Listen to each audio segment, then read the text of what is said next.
بسم اللہ الرحمن الرحیم۔ آج آپ کی خدمت میں پیش کرتے ہیں حضرت موسیٰ علیہ السلام اور فرعون کا واقعہ۔ ایک دفعہ فرعون اور اس کی بیوی حضرت بی بی آسیہ ایک ساتھ سیر و تفریح کے لیے نکلے۔ جب دریا نیل پہ پہنچے تو اس وقت فرعون کی بی بی آسیہ کی نظر ایک صندوق پر پڑی جو دریا نیل پر تیرتا ہوا جا رہا تھا۔ بی بی آسیہ نے فرعون کو مخاطب کر کے کہا کہ اس صندوق کے اندر کیا ہے؟ یہ سن کر فرعون نے اپنے وزیر کو فوراً صندوق کے نکالنے کا حکم دیا، جس پر فرعون کے وزیر نے حکم کی تکمیل کرتے ہوئے اس صندوق کو باہر نکالا۔ جب اس صندوق کو کھولا گیا تو اس میں ایک حسین و جمیل بچہ نظر آیا۔ یہ دیکھ کر فرعون کو فوراً اپنا خواب یاد آیا جو اس نے اپنی سلطنت میں دیکھا کہ کوئی بچہ پیدا ہوگا جو بڑا ہو کر میری بادشاہی ختم کر دے گا، جس پر فرعون نے فوراً قتل کرنے کا کہا، جس پر بی بی آسیہ نے منع فرما کر کہنے لگی کہ ہمارے ہاں کوئی بچہ نہیں ہے، بس اس کی ہم پرورش کریں گے، اور فرعون سے کہنے لگی کہ اگر آپ کو پھر بھی شک ہے تو اس کو آزمائیں کہ ایک طرف اس بچے کے بائیں طرف سے پانی رکھ دیں اور دائیں طرف سے چلتے ہوئے آگ کے کوئلے رکھ دیں۔ اگر یہ بچہ بڑا ہو کر آپ کی سلطنت کو نقصان پہنچائے گا تو ضرور یہ ہوشیار ہوگا، جس پر ضرور یہ اپنے ہاتھ کو پانی کی طرف موڑ دے گا، اگر نہیں تو یہ اپنے ہاتھ کو آگ کی طرف کر دے گا۔ تب ممکن ہی نہیں کہ ایسا بچہ بڑا ہو کر آپ کی سلطنت کو کوئی نقصان پہنچائے، جس پر فرعون نے اپنے وزیروں مشیروں کو اس کام کے کرنے کا حکم جاری کیا۔ تب حضرت موسیٰ علیہ السلام نے اپنے ہاتھ کو جب پانی کی طرف بڑھانے لگے تو فوراً اللہ تعالیٰ نے حضرت جبرائیل علیہ السلام کو حکم فرمایا کہ فوراً جا کر حضرت موسیٰ علیہ السلام کے ہاتھ کو آگ کی طرف کر دیں، تاکہ فرعون کو معلوم نہ ہو سکے کہ واقعہ میں یہی وہ بچہ ہے جو میری سلطنت کو ختم کر دے گا۔ اس طرح اللہ تعالیٰ نے حضرت موسیٰ علیہ السلام کی فرعون سے حفاظت فرمائی۔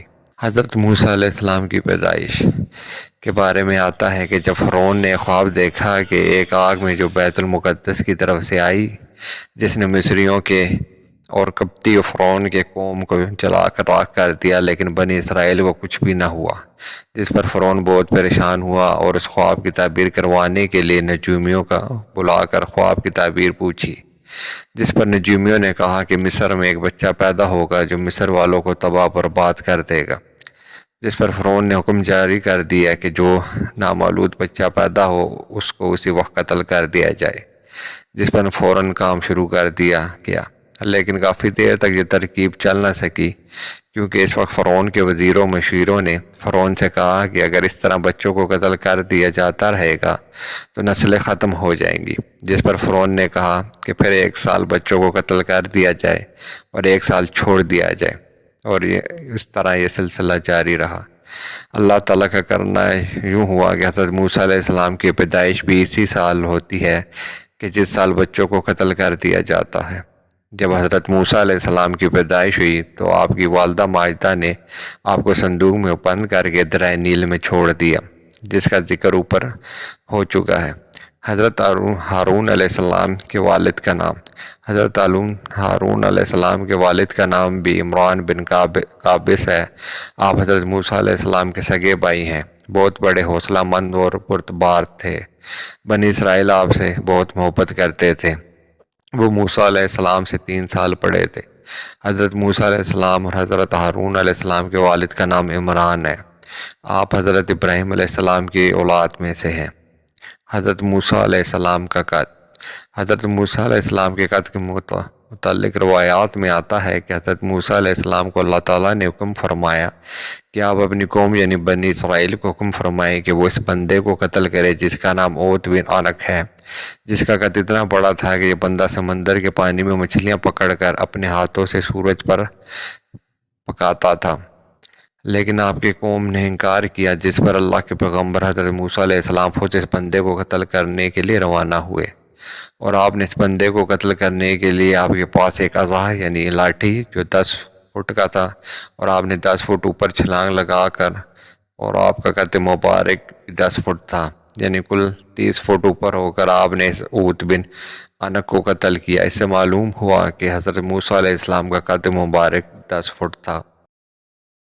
حضرت موسیٰ علیہ السلام کے معجزات کا۔ حضرت موسیٰ علیہ السلام کے معجزات کے بارے میں آتا ہے کہ جب حضرت موسیٰ علیہ السلام مدین شہر سے اپنے اہل و عیال کے ساتھ واپس ہو کر مصر کی طرف تشریف لا رہے تھے کہ رات کے ٹائم پر آپ کی نظر ایک جلتی ہوئی آگ پر پڑی، جس پر آپ نے اپنے اہل و عیال کو ایک جگہ پر چھوڑ کر آپ اس آگ کے قریب چلتے گئے۔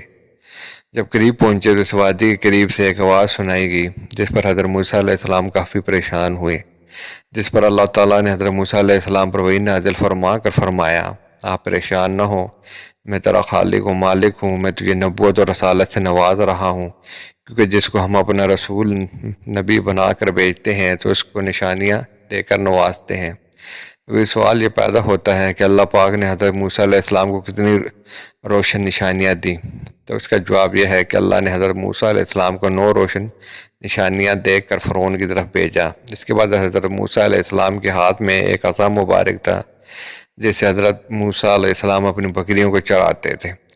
اس پر اللہ تعالیٰ نے حضرت موسیٰ علیہ السلام سے پوچھا کہ آپ کے ہاتھ میں کیا ہے؟ اس پر حضرت موسیٰ علیہ السلام نے عرض کی کہ میرے ہاتھ میں عصا یعنی لاٹھی ہے، جس سے میں بکریوں کو چراتا ہوں، اور اس پر اللہ نے اپنی شان و قدرت سے فرمایا کہ اس کو نیچے چھوڑ دیں۔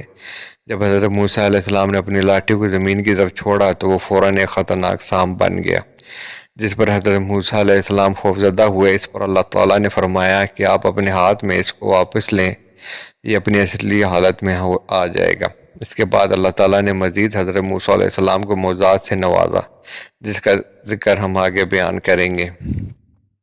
حضرت موسیٰ علیہ السلام کا معجزہ۔ جب حضرت موسیٰ علیہ السلام کو اللہ تعالیٰ نے معجزات عطا فرمائے، تب اللہ تعالیٰ نے حکم دیا کہ بے شک فرعون اور اس کی قوم زیادہ سرکش ہو گئی ہے، جا کر ان کو ہمارے احکامات سنائیں اور ان کو آخرت کے عذاب سے ڈرائیں۔ جس پر حضرت موسیٰ علیہ السلام نے عرض کی کہ میرے پروردگار عالم، بے شک فرعون بڑا ظالم اور سرکش ہے، میری زبان میں لرزش ہے، لہذا میرے ساتھ میرے بھائی ہارون علیہ السلام کو نبی بنا کر بھیجیں تاکہ ہم فرعون اور اس کے ماننے والوں کو دعوت دے سکیں۔